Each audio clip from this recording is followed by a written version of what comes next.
उत्तर प्रदेश के कौशाम्बी जिले के मंझनपुर कोतवाली इलाके के एक गांव में प्राइमरी विद्यालय परिसर में 5 वर्षीय मासूम बच्ची के साथ दुष्कर्म के प्रयास का सनसनीखेज मामला सामने आया है। मासूम की चीख पुकार सुन ग्रामीण मौके पर पहुंचे और युवक को पकड़ लिया। नाराज ग्रामीणों ने युवक की जमकर पिटाई की। सूचना मिलने पर पहुंची कोतवाली पुलिस ने युवक को भीड़ से बचाया। इसके बाद उसे इलाज के लिए जिला अस्पताल में भर्ती कराया। पुलिस ने परिजनों की तहरीर पर युवक के खिलाफ गंभीर धाराओं में मुकदमा दर्ज कर कार्रवाई शुरू कर दी है। अपर पुलिस अधीक्षक समर बहादुर सिंह ने बताया कि एक 5 से 6 साल की बच्ची से दुष्कर्म का प्रयास किया गया है।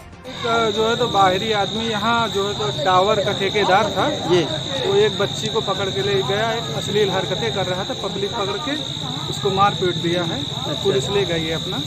अच्छा, क्या नाम है आपका? शमशेर अली जी।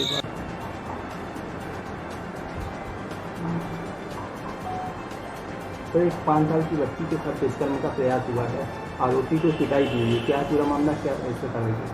थाना मंझनपुर क्षेत्र में एक बच्ची है, 5-6 साल की बच्ची है, वो उसके साथ दुष्कर्म का प्रयास किया गया है। ओरल दुष्कर्म का प्रयास किया गया है। गांव वालों ने आरोपी को पकड़ लिया है और उसका इलाज कराया जा रहा है और साक्ष्य और सत्यता के आधार पर कार्रवाई की जाएगी।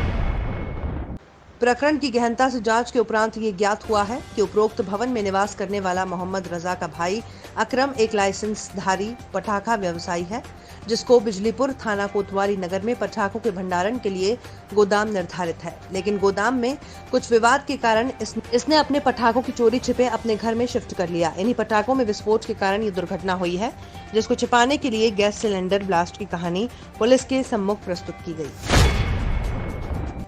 कहते हैं कि अगर मन में कुछ करने का जज्बा हो तो बड़े से बड़ा काम भी आसान हो जाता है, और ऐसा ही कुछ कर दिखाया बिजनौर के 2 नौजवान इंजीनियर करने वाले छात्रों ने। महज 4 महीने की मेहनत से खोज नाम का बच्चों का मोबाइल गेम तैयार कर दोनों ने देश का नाम रोशन किया है, जिसे लेकर पीएम मोदी से लेकर यूपी के सीएम ने होनहार छात्रों को बधाई दी है। ये हैं बिजनौर के नजीबाबाद इलाके के रहने वाले बीटेक सेकेंड ईयर के छात्र एकांश गहलोत और वैभव बहादुर सक्सेना, जो दोनों आपस में गहरे दोस्त हैं। देश के प्रधानमंत्री नरेंद्र मोदी के विजन आत्मनिर्भर भारत से प्रेरित होकर मोदी जी की मन की बात सुनकर उनसे प्रेरणा लेकर दोनों कम उम्र के नौजवान छात्रों ने महज 4 से 5 महीने की मेहनत में मोबाइल पर खोज नाम का बच्चों का गेम की खोज कर उसे तैयार किया। हालांकि एकांश को गेम को बनाते वक्त कई परेशानियों से भी जूझना पड़ा था।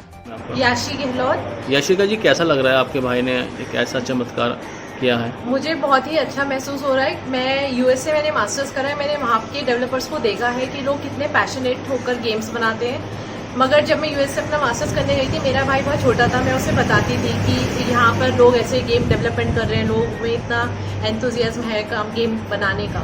उससे भी उसको बहुत मोटिवेशन मिली। जब अब वो बड़ा हो गया है, उसे गेम की नॉलेज है, डेवलपमेंट की नॉलेज है और वो सीख रहा है इस प्रोसेस में, तो उसने भी सोचा कि क्यों ना मोदी जी की इस लहर में उसको भी कुछ कंट्रीब्यूशन करे और आत्मनिर्भर भारत की तरफ एक कदम बढ़ाते हुए कोई एक Indian made in India game बनाए।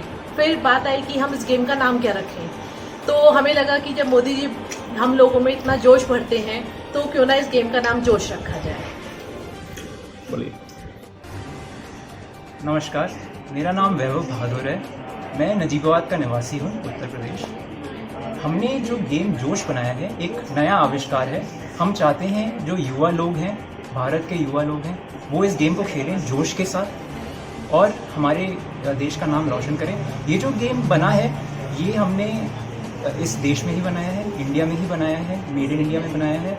और हमें ऐसा लगता है कि हमारा मोदी जी और योगी आदित्यनाथ जी का हम पे आशीर्वाद है और उनकी ही हमने बोली सुन के, मन की बात सुन के हमें काफ़ी इंस्पिरेशन मिला है और हमने ये गेम बनाया है जिससे कि युवा लोग इस गेम को खेलें और देश का नाम रोशन करें। मैं ये भी कहना चाहूँगा युवा लोगों को कि अब भारत दुनिया की ऊंचाइयों पर पहुँचने के लिए तैयार है।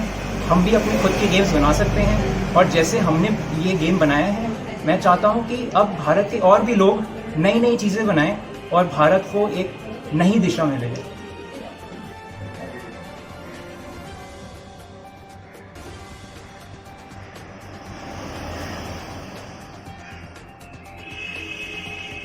मेरा नाम एकांश गहलोत है। मैं बीटेक का सेकेंड ईयर का छात्र हूँ। मैं नजीबाबाद का निवासी हूँ। इस गेम को बनाने की प्रेरणा मुझे मोदी जी को मिली है। मैं मोदी जी को रेगुलर फॉलो करता हूँ तथा उनकी सभी मन की बात को सुनता हूँ। इस गेम को बनाने में हमें 4 से 5 महीने का समय लगा है। इस गेम को बनाते हुए हमें कई कठिनाइयों का सामना करना पड़ा, क्योंकि ये बिल्कुल ही नया प्रोजेक्ट था हमारे लिए। पर अंत में हमने सब कठिनाइयों से उभरते हुए इस गेम को तैयार करा है। इस गेम को बनाने का उद्देश्य ये है कि सभी भारतवासियों को अपनी देश में बनी निर्माण हुई हुई चीज़ों पर गर्व होना चाहिए। जैसे कि हमारे माननीय प्रधानमंत्री नरेंद्र मोदी जी ने कहा है कि हमें आत्मनिर्भर भारत का निर्माण करना है, उसी कड़ी में जुड़ते हुए हमने अपनी तरह से ये सहयोग दिया है। मैं इस ऐप को बनाने के जरिए सभी युवाओं को ये संदेश देना चाहता हूँ कि कुछ भी करने की कोई उम्र नहीं होती। यदि कोई ठान ले और पूरे जोश से किसी काम में लग जाए तो वह भी देश के निर्माण के प्रति अपना सहयोग दे सकते हैं। मेरा नाम एकांश खिलौत है, मैं नजीबाबाद का निवासी हूँ। मैंने इस गेम को बनाने की प्रेरणा अपने माननीय प्रधानमंत्री नरेंद्र मोदी जी और मुख्यमंत्री योगी आदित्यनाथ जी से ली है। जैसे कि प्रधानमंत्री जी ने देश में बने हुए गुड्स का उत्पाद करने के लिए एक मोर्चा चलाया है तथा भारत को आत्मनिर्भर बनाने के लिए एक आंदोलन खड़ा करा है, उस कड़ी में मैं भी जुड़ना चाहता था। उसी कड़ी में जुड़ते हुए मैंने इस गेम का निर्माण करा। मैं इस गेम के द्वारा सभी भारतीय युवाओं को एक संदेश देना चाहता हूँ कि हम भी अपने देश के लिए कुछ कर सकते हैं। इस गेम को बनाने में मुझे अपने परिवार से पूर्ण सहयोग मिला है तथा मैंने इस गेम को बनाने के बाद मोदी जी और योगी जी को भी ट्वीट करा है तथा उन्होंने मुझे आश्वासन दिया है कि वह जल्दी मुझसे मिलेंगे।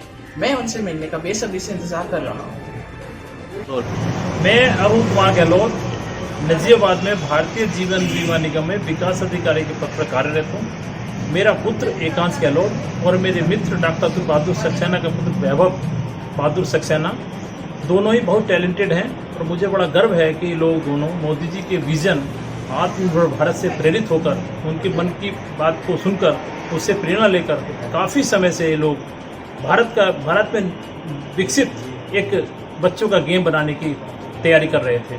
मैं इनके जज्बे को सलाम करता हूं कि इन छोटे बच्चों ने इस युवा आयु में इतना बड़ा कार्य कर भारत का नाम रोशन करने का जो बड़ा नया कीर्तिमान स्थापित किया है और हमको बहुत गौरवान्वित महसूस करने का मौका दिया है।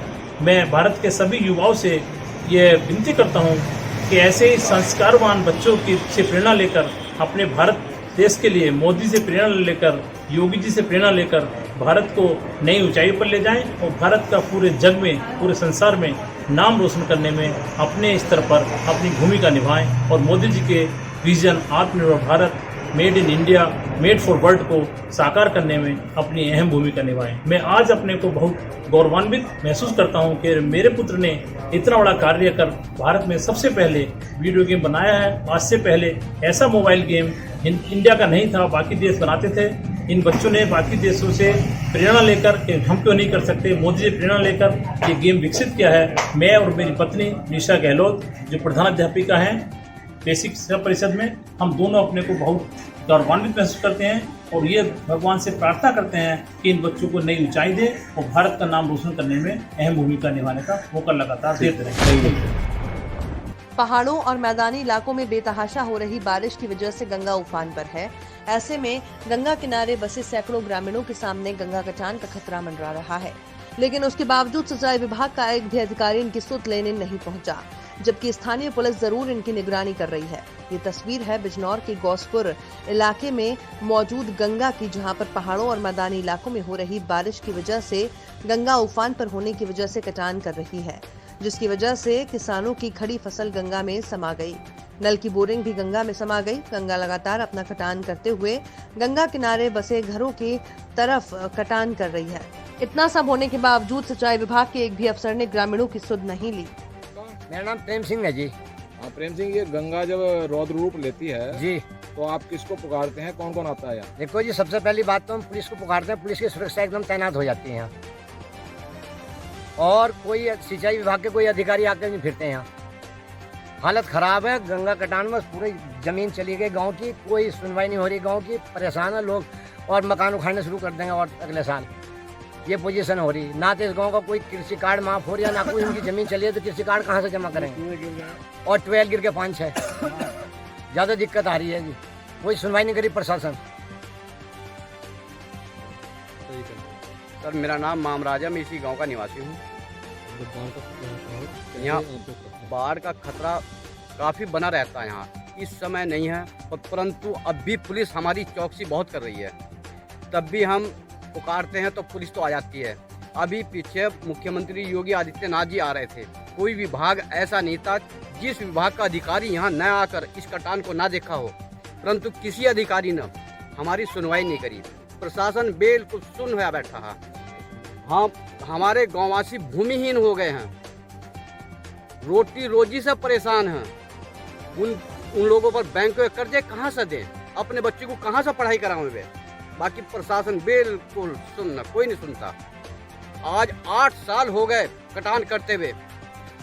पुलिस तो आती है हमारी देखभाल में, बाकी किसी विभाग का कोई अधिकारी अगर आता है तो चला जाता देख कर। क्या सिंचाई विभाग का कोई अधिकारी? सिंचाई विभाग के भी आए, 1-2 बार आए, पता उन्हें सब कुछ है।